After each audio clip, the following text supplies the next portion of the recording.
And we can create this environment around us that is like a bubble of love. We can become a bubble of love and bop around our world, living in that heart space, living where, like we had what I was saying earlier with those rose-colored glasses. This is the Anthropology Podcast, the podcast where we optimize the bodies, brains, and lifestyles of entrepreneurs, go-getters, and world-changing innovators.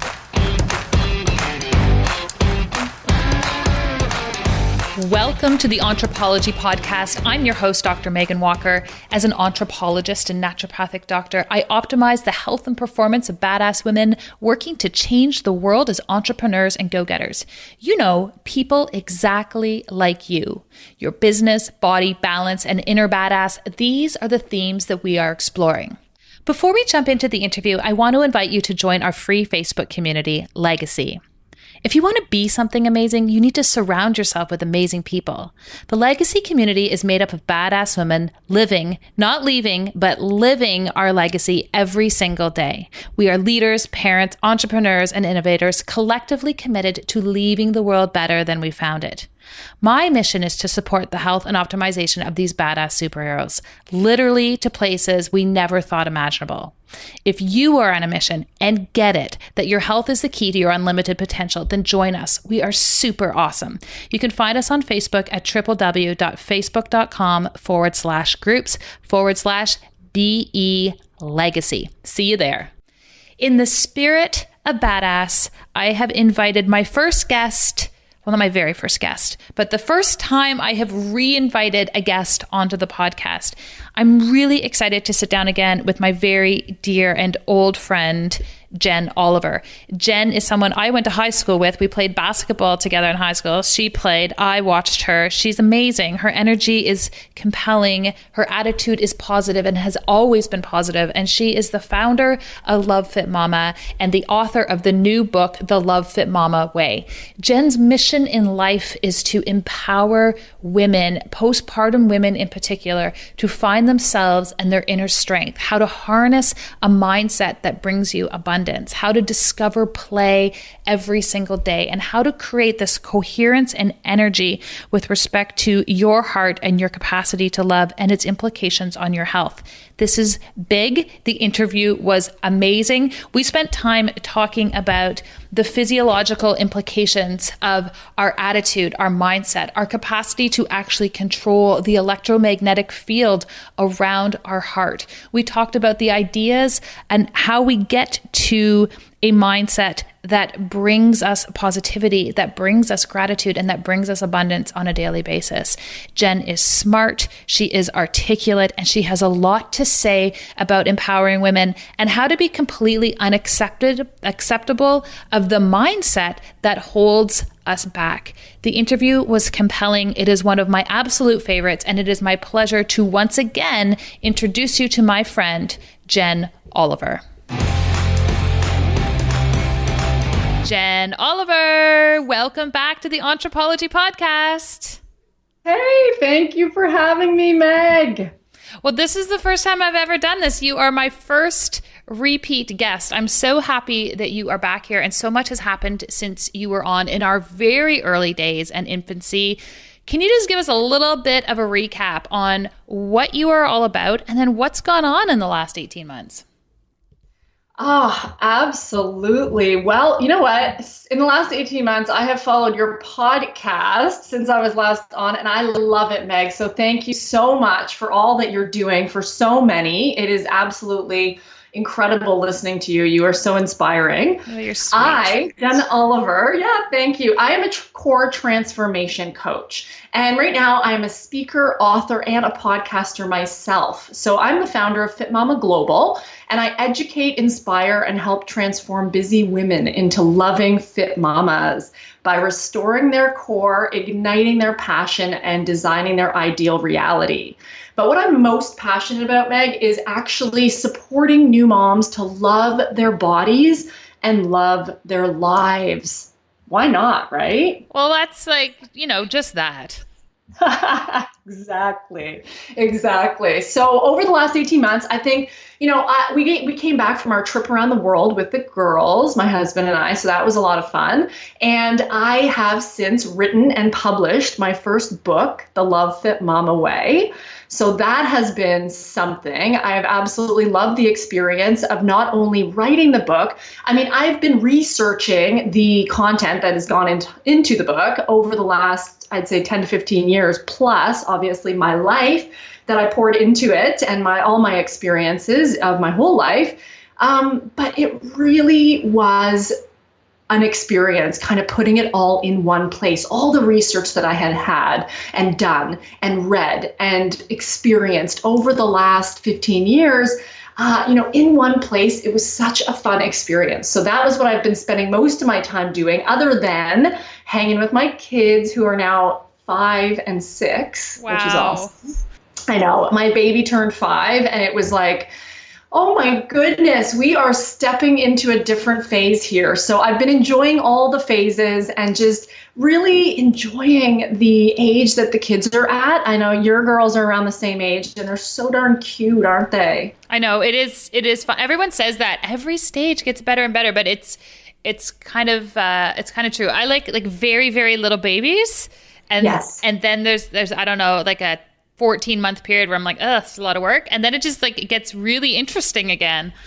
I know. And we're reading and we're exploring things in a different way. And, it's just funny the things we get into. So I'm really enjoying that. And it's fun. It's a fun sort of balance, if I can even use that word, because it really, some days it's, all kids, and some days it seems like it's all work, but I do really enjoy the days that I'm having right now. And that's the best part about it, is that I'm just trying to enjoy the experience, because you know how fast it fleets on by, right? And we look back.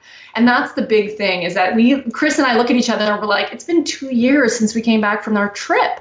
And it flies, right? It flies. So how do you get into this state of gratitude? Because you've always and I've known you since high school, which is what's so cool about this, but you've always been a tremendously positive person. Like your lens, we're all human, but like your lenses is never like, oh, this is a horrible thing. It's always positive. But in the depths of parenting in that first few years, when things are really hard, how do you stay so positive? Well, I think the big thing is really choosing that idea that I'm going to look at this with that positive mindset. And that's the big thing, is that I mean, yes, you and I have known each other forever, which just is so fun. And I love watching you and experiencing everything that you do, because you're such a role model for me. But the one thing is that I look around at my life, and I have for so long now, that it truly is that I'm wearing these rose-colored glasses, because it's funny enough, my podcast that I recently did this week is all about what you focus on grows.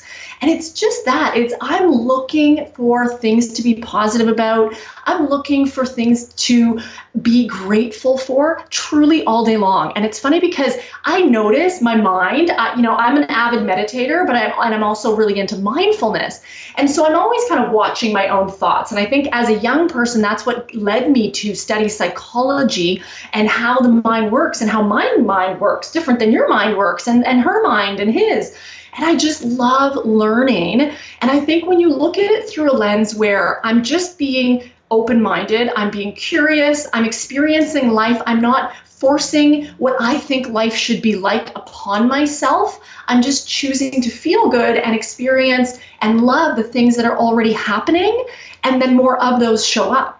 And it's so funny because I've learned this stuff and read this stuff from, psychology texts to mindfulness to meditation texts to Dr. Wayne Dyer, who I've been reading forever, Eckhart Tolle, all these spiritual sort of seekers and teachers. But the thing is that it's true. We spend so much time in our head that the minute we can just get out of our head and just experience life for what it is through our senses, right? And the work you do is so important in that way, because you're helping people feel good, and people are coming to you with symptoms. They're coming to you with issues, and they just want to feel good. And so physically is one way that we can feel good. Absolutely. I know when my body feels good, I'm in a much better mindset. But actually, I don't know if we talked about this on the last podcast, Meg, about my back injury that I hurt myself when I was a new mom. And my baby was 1 at that time. So it's almost 4 years ago that I hurt my back. And when my physical body was in chronic, debilitating pain, where everything seemed like the biggest chore to get up off the couch to pick up my baby when she fell over or whatever. I couldn't play on the ground with her after I hurt my back. It was too painful to sit on the floor. But it was one of those things where I went, oh, wow, I'm having a whole new perspective of what I can be grateful for today. Because you know what? Breathing hurts.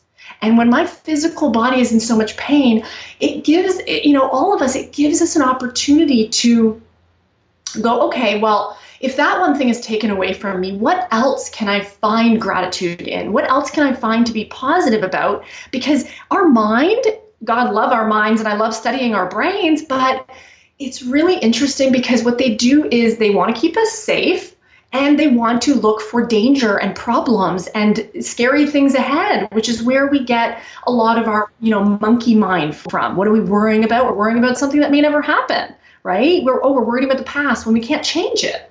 And we spend so much time in that headspace. And that's now what I teach, and what I've really been practicing over really the last 15 to 20 years is just being in my body, feeling good, asking myself, okay, how do I feel right now? And if I'm not feeling the way I want to feel, I'm not going to sit there and complain about it. I mean, you are a good friend of mine, and we can complain, but it's not a kind of complaining that is commiserating and then we're just going to keep doing this every time we see each other. It's actually just going, hey, yeah, you know what? This is tough. Yeah, this is tough. What are we going to do about it? How can we elevate?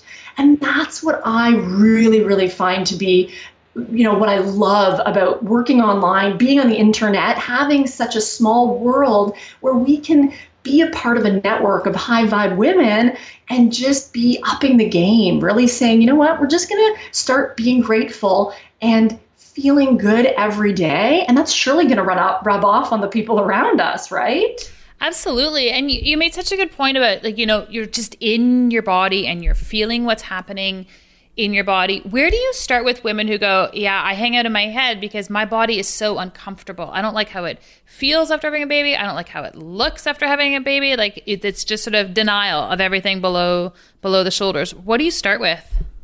Well, and again, it's funny because it always does come back to gratitude. And so that is where it's the appreciation. I like that it starts with an A because it's the first step. Start with A, and let's be appreciative, because even if our bodies don't look or work the way we want them to, and like I said, firsthand, when I hurt my back, I couldn't, actually, it's almost 4 years, and I can now bend over the sink to wash my face and brush my teeth without holding myself up with my other arm. And that was a really, really a big step for me. So I know for me, it's about appreciation. Yes, my body doesn't work the way I do, that I want it to right now, or that it could before when I could do gymnastics, back flips. But in this moment, can I find something to be appreciative of? Absolutely. I'm still breathing, and I have these opportunities that come to me all day to be with my kids, to snuggle with my kids. I don't need to be able to bend over the sink and wash my face. I can use a washcloth. Okay, moving on, right? Well, how can I do things and just be okay with them? Because actually, physically, we get so many postpartum injuries, ailments, discomforts, things that definitely are not working the way they were prior to having kids. And sometimes it's an unfortunate rude awakening for us. I know it was for me, and it's one of those things we don't always talk about is, the real physical, what actually happens, things like hemorrhoids or hemorrhaging or whatever, bleeding for weeks. And I actually talk about this with people. And recently I gave my book as a gift to a friend of mine, a longtime friend who was just about to have a baby. She was actually 5 days overdue when we met up, and I was giving her this book. And I just shared with her, the importance of the pelvic floor, the role of the pelvic floor, the role it has in your body, the changes that go on when you're pregnant, and how when you birth, things need to be rehabilitated. I gave her my stay flat for 5, which is one of my kind of quotes that I always tell women. It's stay flat on one level for 5 days. Don't take the stairs, don't run up and down, don't put the baby to bed, run down, go to the basement, up and down, because your pelvic floor absolutely needs to heal. If you can stay flat, which is on a flat surface, one floor, come down in the morning, then walk around on that floor or sit down and then get up and go back up to bed once per day maximum for the first 5 to 10 days, you will have almost 2 weeks less of bleeding minimum, I think. And it depends on everybody's different. But I really recommend people to go and see a pelvic floor physio to get really, really, really down and intimate with themselves. I talk a lot about postpartum sex and masturbation and really getting in physically with yourself so that you can feel again, because this disconnection, Meg, it really, it starts out like this little thing, it's just this, oh, I'm not going to look down there. I'm not going to really feel down there. I'm going to disconnect from my core because my belly has rolls. I don't like it. These things that happen at a small level at the beginning, they start to become bigger and bigger. And we start to disassociate from our bodies in a way where we speak to them in a way we would never speak to someone we love. Right? Oh, I'm so ugly, or I'm fat, or look at these, right? What is that? What are you telling yourself in that moment? You're not respecting yourself, right? And there is an important piece to do with your health and especially your mindset when you are talking negatively or positively to yourself. So that's a huge pice. Yeah, absolutely. It's funny. I was walking back from dropping my kids off at school this morning, and I don't remember what went sideways, but I had to stop myself because I could feel myself getting angry. And I was like, I just don't want this energy in my cells. Like it's just not welcome. Like it has to go. It has to get discharged because I just don't want it here. And sometimes you just have to be conscious about these things. And I think that's what you're talking about is creating a consciousness around how you speak to yourself and what mindset you're putting yourself in, almost on a moment by moment basis. Yes. And that's a huge piece of the Love Fit Mama way. It's actually the entire third part of the book is all about enjoying your experience as a mom, enjoying your life. Because we're always looking to the future and past. We're always looking outside ourselves. What's he doing? What's she doing? What should I be doing? And we aren't really there with our bodies, with our feelings. And it's not even about, that's a big misconception, is that we have to, if we're angry like you were aware of it and you were going to work through it because you knew that it would have an effect on your cells. That's a rare awareness, and obviously why you do the work you do. But it's that awareness that can take you to that next level. And when you can be aware that these emotions are coming up, whether they're good or bad, and not even labeling them as good or bad, but just choosing to notice them and say, I'm getting angry, or I feel this shame or this resentment towards my partner, towards this friend. I'm feeling jealousy, or I'm feeling not worthy. Whatever they are, we are such a society that we don't want to feel that feeling. That feeling feels not good, and let me make everything attempted here so that I don't feel it. So I'm going to drink, I'm going to eat, I'm going to go on my phone, I'm going to yell at the kids, I'm going to hug my kids, whatever's going to make me not feel this feeling. And that is where, we get more disconnected, and we have that almost like that separation, me and my body. It's like, well, okay, why are these two separate things? You are your body, but that doesn't mean that it is you. That doesn't mean you are only your body either, right? That's a distinction. So tell us, what is the Love Fit Mama way? The Love Fit Mama way is flourishing. It's really about this 3-step process. The first one, which is all about embracing. It's a huge piece on that self-awareness about embracing where you are. Because me, I'm an athlete, and my no pain, no gain on the court mentality when I would dive for the ball and not care if my head smashed into the wall, it was amazing on the court and it got me far, but there isn't a place for that in pregnancy and postpartum, right? It's really a time to listen to your body. It's a time to respect your body, honor its needs, take a nap when you need a nap, not push yourself to go out running or something. It's really, really important. And I unfortunately had to learn some of these things through my own back injury.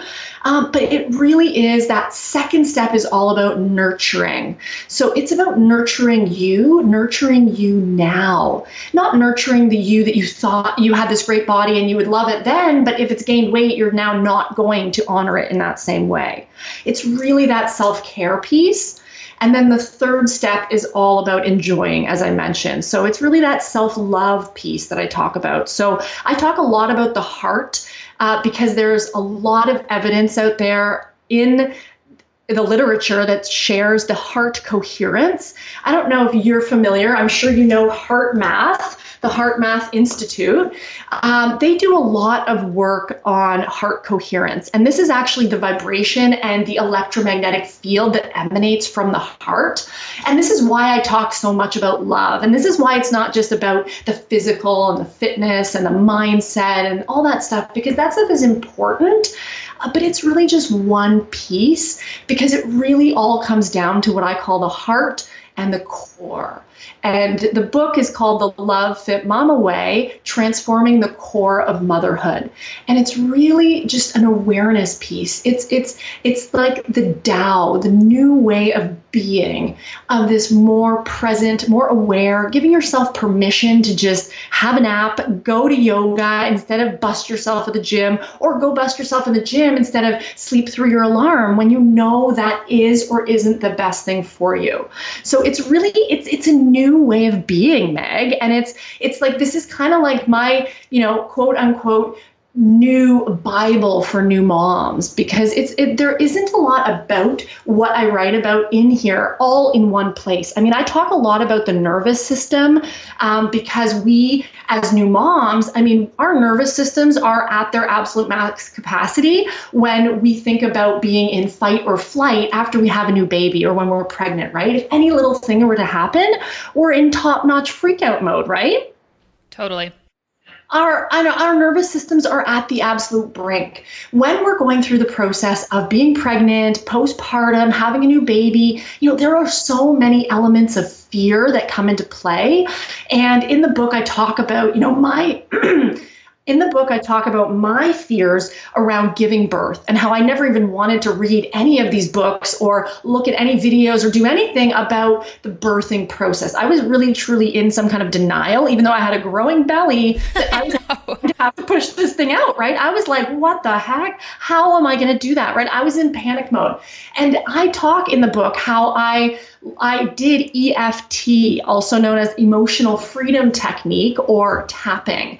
And tapping really taps into that fear response that we have, and it calms the nervous system. It gets into that place in the brain, the amygdala, which is actually in charge of our fear response, and it really calms it. And it really allows you to just have that opening, open your mind, open your body, open to being curious as to how something might go, instead of fearing the worst and clenching, which is what our bodies do when we're in that fear place. Which is the worst thing to do in labor.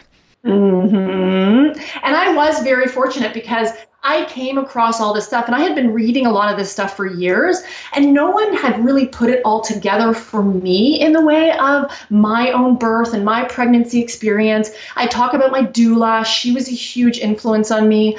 And I talk about my personal experience, which was I was very relaxed. I was very calm. I was very open and excited and curious, and just couldn't wait to hear my birth story. It was like, I just couldn't wait to just go, what is it going to be like, right? So I just opened my mind, and I ended up having very, very calm, relaxing, quick births that, I really just felt good the whole time. So I was ready to change the conversation around the fear, around people saying, well, I don't want to gain weight, so I don't want to get pregnant, or I don't want this to happen, or I'm scared of this, so I'm, maybe not going to have kids, or if I'm in it, I'm just going to lament all the time how this sucks, right? Which I don't accept. Yeah. And that's just it. Sometimes you just have to not accept it. Yeah. You just need to have a new standard. I want to make sure that as we're having this conversation, that what doesn't happen for people is they go, well, that's great for that type of person, but it doesn't apply to me. And what I'm thinking with that is I feel like the social media world has done this to us, right? We're like, oh, look at that. But in particular, I think there are new moms who, and we do that. It doesn't matter we're talking about new moms or we're talking about people who are in my office and we're challenging them to look at new lifestyle choices. It's always easy, sometimes when you're not ready, to say that advice applies to someone else. It applies to the mom who is the stay-at-home mom. It applies to the family with a household income over $100,000. It applies to, there's always another subset of the population that has the privilege of looking at their life this way, but not me, because I'm a single mom or my partner's away on business or. How do we make this conversation about everybody and accessible to everybody? I love that, because I absolutely agree with you on that. It's natural to create those, and I say create because those are created by our own minds, that we have these walls that we put up, right? So, I'm a single mom. I don't have the support. I don't have the means. I don't have this, that, or the other. It really is a choice that we can each make. It does not, thankfully, cost any money to do most of the things that I recommend. The 7 pillars of Fit Mama Foundations that I teach, those have really nothing to do with your income. And listening to your podcast and listening to mine is free. So, there are so many things that do not cost money, but it is a personal choice for someone to say, yes, I am going to step up to my life. And I think that's a big choice. And it's a scary choice, because you know what? When you step up to showing up in your own life, it really happens such that everything will come up and say, hey, yeah, you sure? Okay, let's get you sick. Okay, let's have you lose your job. Okay, let's have even more things happen to you, so that when you thought you were ready to step up, I'm just going to show you got to really work for it. You got to really want it. Right? And that happens. But the thing is that we have to, and I don't like to tell people all the time what they have to do, but I'm saying from my perspective and for me, I know for me, I had to decide that I was going to choose how I wanted to feel every day. Because we can choose to feel stuck. We can choose to feel that we don't have the support, solutions, whatever. But at the end of the day, it really does all start from in our mind and our heart and in the core of us. And I think it comes to that place where, when people aren't ready to make a change, as good as I do, as well as I do, that people aren't going to make a change, right? They don't see the reason why. They don't feel good enough for whatever the reason. They're not going to do it. Actually, when they start to just decide that they are worth it, that's when things happen. It's not even that they have to know the plan. It's just that they have to listen into their own body and know that they're worth it and get out of their head. I'm sure you see people just so stuck in their heads, and it doesn't help them, right? They create these excuses. Yeah, and you said at the beginning, where you set your intent is where your energy is going to flow. So if you're constantly in that state of, I don't have enough money for this, I don't have time for this, I don't have the support systems for this, then you're probably right. Like that's what's going to show up for sure. Absolutely. Yes, I had this whole other line of questioning that I wanted to go down, but I actually first want to circle back to something that you talked about, because it kind of got integrated in what you were saying, but I think it's sort of an important concept that I want to start to explore a little bit. And that was this notion of heart coherence and heart rate variability, because I think this is a concept that is actually worth pulling out. And it's it's so funny you brought this up, because I know heart math and I use it in my practice. And I was at the Bulletproof conference last year, which is this biohacking conference, for those of you who don't know. And there was a Kickstarter campaign booth there. And one of the things was this heart rate variability monitor that you attach to, like, you put these little electrode things on and you wear it for 8 weeks. And I was like, this is a really cool device. And there's a physician mode, so I could get all of your readings for 8 weeks. We get a really good sense of the tonification of your central nervous system. Anyway, I randomly went into my office on Wednesday and it was there. So I'm super stoked. I'm going to tell you all about it, and I'll tell everyone who's listening about my journey with my new Leaf. But it monitors heart rate variability like 24 hours a day, and you could chart it against other things that are going on in your world. So it's really interesting, and I want to start to explore this more with my patients. But maybe what you can do is explain to everybody a little bit more about what heart coherence is and what heart rate variability is, because it's different than just measuring your heart rate. Yes, and that's a great question, because the thing that is interesting, heart rate variability, we look at heart rate and what is my resting heart rate or what is my working heart rate, 90% of your heart rate, etc., when we're exercising. And I see a lot of that in, when I was in the fitness industry, people looking to get into these heart rate zones. And now the interesting thing is that what the science has seen is that it's that variability. So it really is, our heart goes lub-dub, and it's this natural beat that goes in and out, right? Systolic, diastolic, etc. Without getting into too much detail, the health of your heart, the better it is better, the better your heart rate variability. When it can go up and down, return to normal quickly after exercise per se, right? That's a sign of a healthy heart. And when it comes to our heart, we think of it solely as a muscle in our body in a very physical sense. But like I said earlier about the heart coherence, they have found that the EMF, or electromagnetic field of your heart, is about 6,000 times stronger than that of your brain. And our brain EMF is pretty strong. And we can test these with different EMGs or EKGs or whatever, but it's really interesting to actually note the relationship between our heart physically and our emotional body and our emotional heart. And that's where the science really, really is interesting to me at HeartMath, is this natural connection between the mind and the body. And we can actually live more of our life from our heart coherence, which emanates this strong magnetic field into our environment of love. And that is actually connected to our physical heart. So this is so interesting. I mean, I could read about this and talk about this for like months and years. And I have been, and I'm so curious. And every day there is more interesting stuff about it.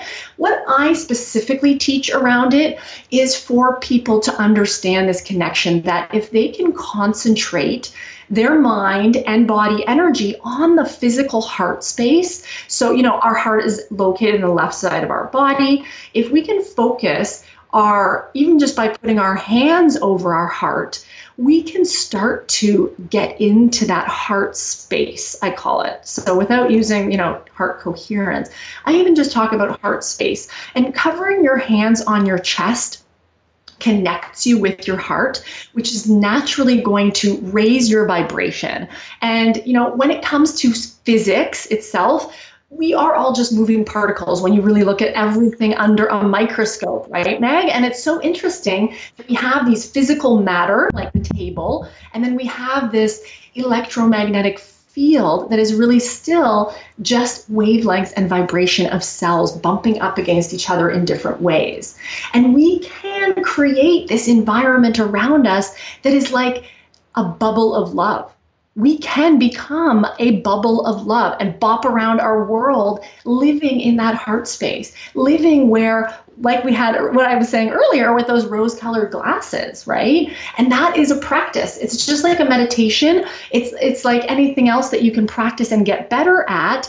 You can connect more into your heart space through mental visualization, through physical breathing, as well as different physical visualizations in that heart space. So there's a lot to it. Does that kind of answer your question to start, Meg? Yeah, and it's amazing. What I love about this concept and giving people biofeedback around this, which is what the HeartMath device does, or this new Leaf Therapeutics device does, is that we are really attributing science and measurable objective data with this notion of positivity and love and mindset and stuff that traditionally we're like, there's something flighty about that. And we're finding this beautiful combination, which is why if you go to the HeartMath site, and we'll make sure this is in the show notes, if you go to the HeartMath site, like right across the front are all of these citations and references and access points to research being done between the HeartMath Institute and Harvard, and the HeartMath Institute and MIT, and some of the most reputable scientific institutions in the world are looking at this connection for us to have a greater understanding. Because we see it in real life all the time. When you put your mindset there, you get really incredible outcomes. And now what we're doing is we're collecting physiological data sets that help support that state. This is cool stuff, and it diminishes the excuses. So I'm totally taking over your podcast, Jen. It diminishes the excuses of people who are like, that's not my thing. I like science, right? Yes. It's calling that out in such a beautiful and positive way. I agree with you. We could talk about this all day. I know. Well, and I connect it back to our connection with our self-love. And physically we shut down. And even if it's an emotional shutdown, it ends up hardening our heart. We physically can harden our own heart. And that's where it's really compelling to me, because I'm so always interested in helping people live a better life and feel good, moment to moment. And I'm still noticing this kind of evidence in myself in the physical ways that I always could feel that there were things that shut me down or opened me up. And now I can actually see how these are happening. So that leaf, I'm so into it. And I was reading about that too. And I just love that exists, because it's the same as the meditation and then adding the Muse into it, right? Yeah. And we all have the Muse, the brain sensing headband. And it's amazing because I was meditating all the time. And, I had no idea whether my brain was really in that relaxed space or, calm, or still in that high beta wave.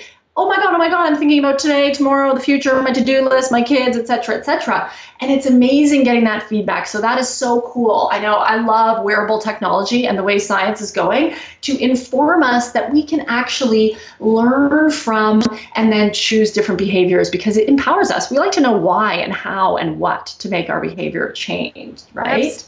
Absolutely. And it supports the three-dimensionality of life. And I had a patient this week who was talking about her hypertension. And she's like, I don't understand why I'm still hypertensive. I'm eating everything I'm supposed to eat. And she was I think she was actually kind of angry about it and visibly frustrated. And it's difficult. The next piece is always a difficult conversation. But, when we're talking about hypertension, yeah, sure, you can go to the gym a few times a week. And yes, you can eat a predominantly plant-based diet. But that last piece, or maybe 90% of that piece, means that you are actively working on forgiveness. You are continuously focusing on mindset. You are engaged in an ongoing process of gratitude. You can't address high blood pressure unless you have a practice that supports all of those other mechanisms. Science says that, psychologists say that. Exactly. Like it's just so I mean, you're speaking to that as well. This is the side of health and progress, personal progress that we all aspire towards. This is frankly where the work is. Well, exactly. Because you know what? The thing is that we don't realize until we become aware of our, so-called monkey mind while it's bopping all over, worrying and anxiety and all this, is that once we become aware of that and we go, oh my gosh, okay, this is just a thought in my head. And if I don't think that thought, wow, I really feel good, right? It's you can just opt out, and it's like, whoa, that's empowering. And the minute you realize, we spend so much time, and that's one of the reasons that I personally had gotten away from nutrition and prescription of any type around what to eat, what to do, because even though I'm talking about Fit Mama and you think it encompasses those things, and food and fitness, of course, are important, it really is interesting that it's almost too much to focus on for people. And we don't need to focus on every, macronutrient and gram of this or that or the other, because when we're doing that, we're actually getting out of our body again.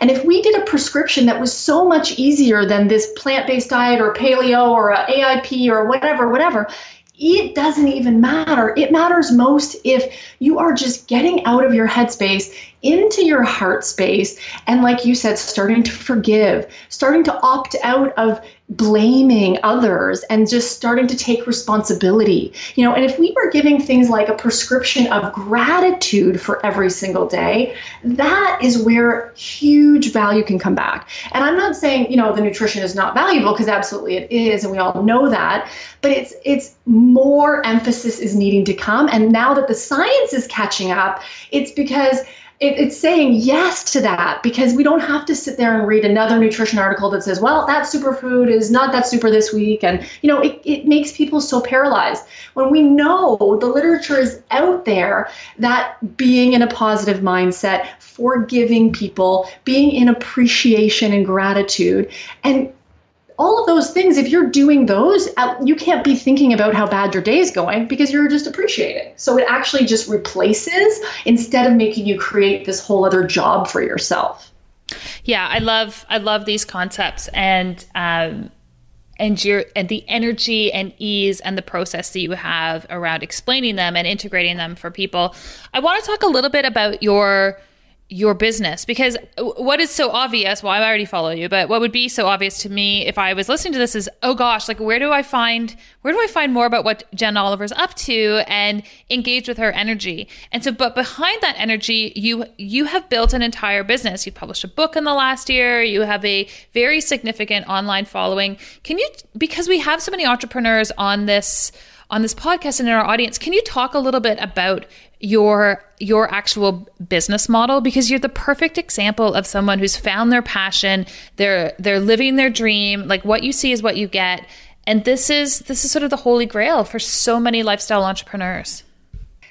Yes, absolutely. I love talking about this. And the biggest thing that I truly can say about my business, and what has been my favorite part about it, and probably the most successful part about it, is that I love building relationships and connecting with people. And I still remember the first time I checked my email, while I was in a lineup, and I could do that on my BlackBerry, and I was free. I could be anywhere, connecting with people anywhere, anytime, even if I was standing at the bank and the lady in front of me didn't want to talk, because I love to chat.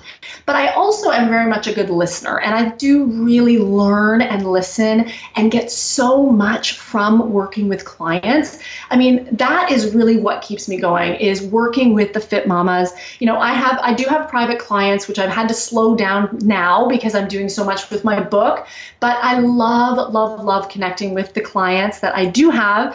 And I also have been bringing more friends and Fit Mamas into the Fit Mama Foundations program that I created, which is more of a group coaching program, because it really is about connecting and getting plugged in. That's why I created my Fit Mama podcast, was because this mindset, this heart set, I like to call it, is really about, staying with it, staying in that high vibe place, because we all know that energy we have when we are starting a new program, or we have a new coach or a new teacher, or we're starting a new class, or we're joined a new thing, or started a new diet, or whatever gets us excited. That feeling is what I call maintaining the magic. We want to maintain the magic of that feeling. And that's what I really am here for, with my social media posts, with my, online offerings, with my programs, with the Zoom calls that I run and the interviews I run with amazing people around the world.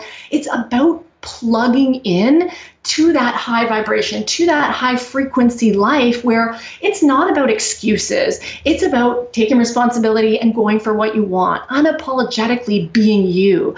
And that's really what I live and what I love to do, and holding others to that. And it's always just about having role models. My clients are my role models, and it's a vice versa thing. They look up to me and I look up to them, because we have so much to learn from each other.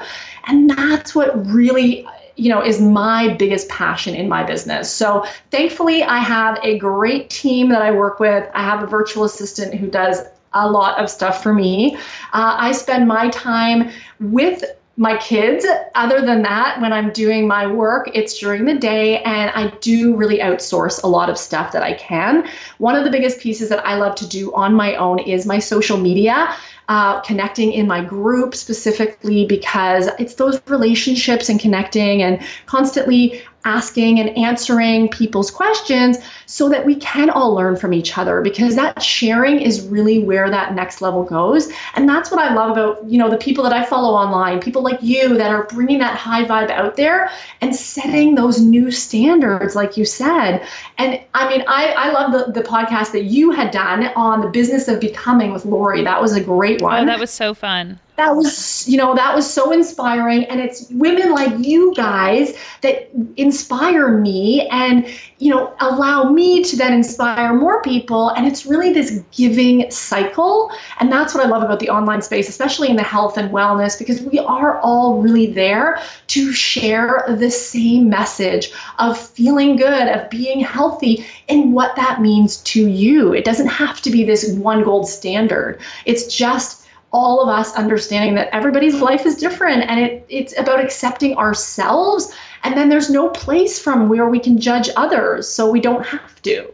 Yeah, no, I totally love that. And I agree. And I think what we've both done is we've just cultivated a community that reinforces the attitude we want to bring to the world.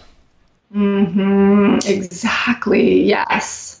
I feel like we could make this a marathon podcast episode, which I think we should just do that for charity someday, which is like, how long can we get a group of women talking and turn it into a podcast? Okay, I'll write that down later. Let's look at that. Each month, I'm featuring a new Anthropologie quiz to help you unlock and uncover some of the physical performance blocks that may be holding you back from your true potential. When you know better, you can do better. To learn more or to take the quiz, head on over to meganwalker.com/Anthropologie quiz.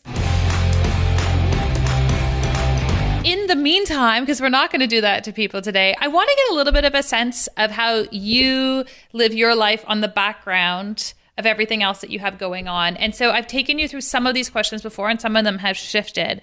But in the last portion of the interview, I want to look at our KPIs, or key performance indicators. So these are questions that and metrics that really give us insight into a business or into someone's personal health. So are you ready?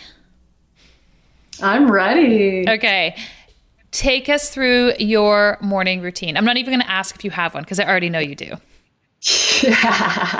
Yes, I do. And, I have been a little more relaxed with my morning routine than since we last spoke, mostly because it just feels good. And I love switching things up. I'm a bit of a rebel like that. So I go in phases. And I do one thing for a while, but with no fail, every morning I roll myself out of bed. I do a meditation practice and a breathing practice, because those are really two of the cornerstones for me that really allow me to kind of anchor in for the day, and then everything starts from there. And, you know how the day goes when you have a full schedule on the docket and you're getting kids out and this and that. But I am very fortunate to have a very supportive husband. So he loves to wake up early, and he does a lot with the girls in the morning. So it's great. So I usually wake up, do my breathing. I go into my hot room and I spend as much as an hour or 2 hours in and I call it a hot room. It's literally a glorified closet with a heater and my salt rock lamp and a diffuser and some Christmas lights, because I love the mood that they bring. And I sit here and I just chill. I meditate. Sometimes I journal, I write, I relax. And I just, I love it. That just sets me up for a good day. Well, and it makes you excited for the morning, right? When you've got that thing. Yeah. It doesn't have to be 5 cups of coffee that has you getting out of bed. It could be something really amazing. Fiction or nonfiction? What are you reading right now? Oh, nonfiction. You know what? I got to admit something. I don't know if I've ever read a fiction. I seriously only read nonfiction. And that's always on the goals list. But right now, I'm actually reading a book that I am loving. It brings me back. I found her about 10 years ago, probably maybe more like 15 years ago. Her name is Byron Katie. Are you familiar with Byron Katie? Yeah, I am. She is beautiful. Her book, A Mind at Home with Itself, this is a lot. The work she does is called The Work. And it really is about bringing more of that non-attachment and just peace and joy in every moment of every day. And I love reading stuff like that. So things like her book or Eckhart Tolle or Deepak Chopra or, so some of these authors I could read over and over. And I unfortunately just don't find a desire to read a fiction. So that's me. I know. Well, there's just so much nonfiction to read that's so engaging. Much. It's hard to pull away from it. Stuff. I know. What is the one thing you're most consistent with respect to your health? Breathing is the one thing I will do. And I know I've done this for so long now that it's become so automatic. But the minute anything starts to kind of rile me up, or I feel agitated, or I feel nervous, it will be like, now it's a reflex that I will be, take a big, deep breath in and just start to kind of sigh it out. That is a natural thing I will do many times in the day, but every single day I take time to actually do a concentrated breathing practice. And it is just, honestly, I can say, I created this quote unquote, abs are made on the cushion, because I'm sure you've heard abs are made in the kitchen, which is sort of a play on the fact that, we think we build abs in the gym, but really abs are made in the kitchen because it really matters how much you eat and all those other things that you put into your mouth that make or break the abs that you see. Well, I've taken this one step further to say abs are made on the cushion, because I truly, truly believe that when you sit quietly, it could be on a cushion or a chair or wherever in your bed, if you take this time every single day just to breathe, you feel good. Like, you just feel relaxed. You feel at home in your body. You calm your nervous system. You can do concentrated breathing that gets you into your diaphragm or deep core, whatever. But really, it is the one thing that it's been about 10 years, but in the last 5 years, especially since I've really focused on the deep core and rehabilitation, breathing is that one piece of the puzzle that makes everything fit. It's like the last piece, you put that down and the puzzle is done. Yep. I love it. What is something totally badass about you that people would not otherwise know? Ooh, well, I surf. Hello. Yeah, that's awesome. Last time I talked to you, I never was really into going in the water. Even though I'm Pisces, I'm like, nah, I'm not really a fish person. But I honestly broke through. Here I am. I realized I love open water. I love surfing. I figured it out when I was in Hawaii. I just wanted to try it to test my back and say, yeah, I could do it. I wasn't in fear anymore. Mm-hmm. And it cracked something open in me that I was like, this is my thing. So I can't wait to go again. I love it. What do you do for fun or play besides surf? Well, you know what? Oh, gosh, what do I do for fun and play? With the kids, honestly, it's always about the kids. The park is our number one thing. We live in a condo, and we have a big, open space we call the gym upstairs, and we bring stuff, or we go out to the park, we go out walking, we walk to school every day. Being active is a hugest thing for me. And for me, play is just being with the girls and doing what they do. And that is far more play than I even need, especially when it involves Barbies. And last question for you, entrepreneurism. Are we born this way, or do we learn to become entrepreneurs? I think we can learn anything personally. So I really, really think we can learn, but it is a huge mindset piece. And if you're open to learning the mindset that I believe is required, and it is maybe a bit more of a risky behavior mindset, or a life is too short, YOLO, you only live once, or some mindset around that, I really feel that can be learned, but you do have to throw that scarcity mindset and the fear of failure out the window. Yeah, I couldn't agree more. Scarcity gone, fear managed. Jen, as always, it is such a pleasure to chat with you. We're going to link everyone up in the show notes, but where can people go to find out more about what you're up to? You can find me on the Fit Mama podcast, located everywhere, and on jenoliver.com. You will find everything. Amazing. Thank you so much for being here. So much fun. Thank you. You're amazing. Thank you for everything you do, Meg. If you enjoyed our conversation and would like to hear more, head on over to Stitcher or iTunes and subscribe to the Anthropology Podcast. We would also really appreciate a quick review. When people have their health, they can change the world. Let us keep you healthy and you go change the world.